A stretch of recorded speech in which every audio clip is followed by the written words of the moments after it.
Сәлем достар, бұл видеода 401 грантының соңғы өзгерістері мен кімдер қатыса алады және оңай ұтып алу жолдары айтылатын болады. Видеоны соңына дейін көріп, каналға тіркеліп, лайк баса кетіңіз. Алда пайдалы ақпараттар көп болмақ. Ал ендіше кеттік. Жалпы бұл грант не үшін беріледі және кімдер үшін беріледі?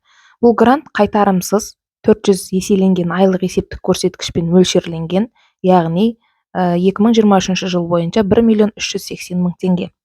Бұны әлеуметтік осал топтар, яғни жұмыссыз отырғандар немесе ИП-сын енді бастаған 3 жылға толмаған кәсіпкерлерге қолдау ретінде қайтарымсыз қаражат береді.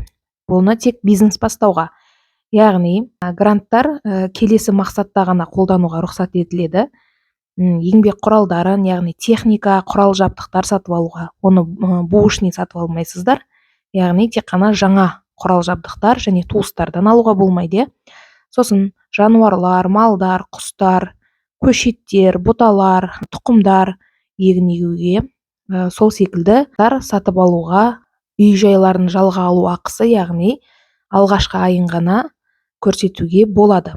Ал гранттар қандай мақсатта берілмейді? Ол жеке мақсатта жаратуға, тұрғын үй сатып алуға, көлік сатып алуға, жер учаскелерін сатып алуға, акцизделетін өнімдерді өндіруге берілмейді. Ал ендіше бұл грант кімдерге беріледі? Бұл грант жұмыссыз отырған, жұмыссыз болып тіркелген адамдарға және кәсіпкерлерге 3 жылдан асып кетпеген, ИП-сы тіркелгеніне. Бұл бірінші санат, Осы санаттан өтсеңіз, екінші санаты бар. Яғни әлеуметтік осал топтың біріне жатуыңыз керек. Кейбір кісілер айтып жатады, мен жұмыссызбын, қатыса аламын ба? Сіз жұмыссыз болғаныңызбен бәрібір келесі әлеуметтік топтың біреуіне жатуыңыз керек. Мұнда көп балалы отбасылар, атаулы әлеуметтік көмек, яғни АЭС алушылар, қандастарымыз, қоныс аударушылар оңтүстіктен солтүстікке деген, мүгедек баланы тәрбиелеп отырушылар, немесе асыраушысынан айырылып отырғандары, мүгедектігі, яғни барлар қай топтар қатысады деп айтып жатады. Бірінші, екінші, үшінші топта қатыса алады, тек еңбекке жарамды деген қағазы болуы шарт. Ең басты шарты сертификат болу керек. Бастау бизнес жобасының бойынша оқыды деген сертификат болу керек. Сол сертификатты алу үшін біз еңбек бизнес KZ сайтына тіркелеміз. Сосын мәртебені, екінші тұрған мәртебені тексеру арқылы, бұл жерде сіз жұмыссызсыз ба, немесе ИП-сыз ба, соны тексереді. Екеуінің біреуіне жатсаңыз, сосын сізді курсқа жазылуға болады. Яғни курсқа жазыласыз, 14 күн береді ұзағымен. Сол аралықта сіз курсқа жазылып, оқып, бастау бизнес жобасының сертификатын тегін ала аласыз. Сосын сертификат алғаннан кейін сізге ең басты оңай ұту жолы бұл бизнес идея. Ең басты бұл жерде шарт бизнес идея, және бизнес идеяңызды комиссия алдында сауатты, дұрыс, жақсы қорғап жеткізе білу. Ең басты осы екі шартты жақсылап орындасаңыз, және үшінші шарты бизнес планыңыз сауатты, қаржылық модельдері, ішіндегі маркетинг моделі барлығы сауатты толтырылуы шарт. Соның бәрін сауатты толтырасыз. Бұл жерде ең бастысы бизнес идеяңыз. Бизнес идеяңыз бір ерекше, бір қалай айтсақ болады, жаңашылдық болып, сондай бір ерекше жаңашылдық қосып, бір күшті қылып жасасаңыз, онда бұл өтімді болады.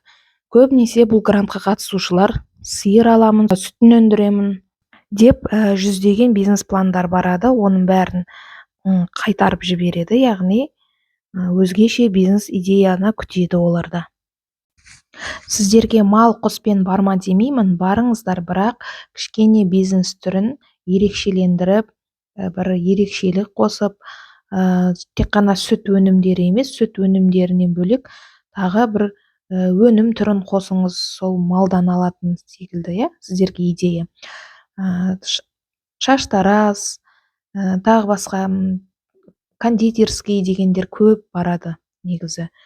Соны кішкене ерекшелендіріңіз, кішкене жаңашылдық қосыңыз сол бизнес түріне. Сосын бұл бірінші бизнес идеяңыз, өтімді. Екінші, сауатты жазылған бизнес план. бизнес планды есептелуін, ішіндегі құрылысын бәрін сауатты толтырған дұрыс. Үшінші, бұл комиссия алдында сауатты қорғай білу. Яғни, өзіңізді қалай ұстайсыз, қалай сөйлейсіз, мен жақсы сөйлеу керек екен, тоқтамай сөйлеу керек екен деп әйтеуір сөйлей беруге де болмайды. Нақты, сауатты бизнес идеяңызды сенімді сөйлеу арқылы жеткізе алу керек. Сосын осы үш шарт жақсылап орындалса, онда сіз бұл грант түрін ұттым деп санасаңыз да болады. Достар, жақсы бизнес идеяңыз бар, бірақ неден бастарыңызды білмей тұрсаңыз, немесе бизнес планда қате жіберіп қоюдан, немесе комиссия алдында қалай қорғаймын десеңіз, комментарийден мен номер қалдырамын, бізге жазыңыз, толық сүйемелдеу болады, жұмыстарын жүргіземіз. Сауатты жазуға, сауатты қорғауға барынша көмектесеміз, және бұл грантты жеңіп шығуға тырысамыз. Достар, екінші лек, яғни екінші поток майдың 15 күні басталады, мамыр айының. Аз уақыт қалды, тез асығамыз, оға дейін бизнес план мен сертификат дайын тұру керек. Үшінші потогымыз шілде айының 10 күні басталса, төртінші поток қыркүйек айының 4-іне басталатын болады. Бізде екінші потокта грант саны көбірек, сондықтан қатысып ұту шансы көбірек болады. Сондықтан осы потокқа үлгеріп қалыңыздар. Достар, каналға тіркеліп лайк басуды ұмытпаңыздар. Ақпарат пайдалы болды деген ойдамын. Алда қызықты, пайдалы ақпараттар көп болмақ. Сау саламатта болыңыздар.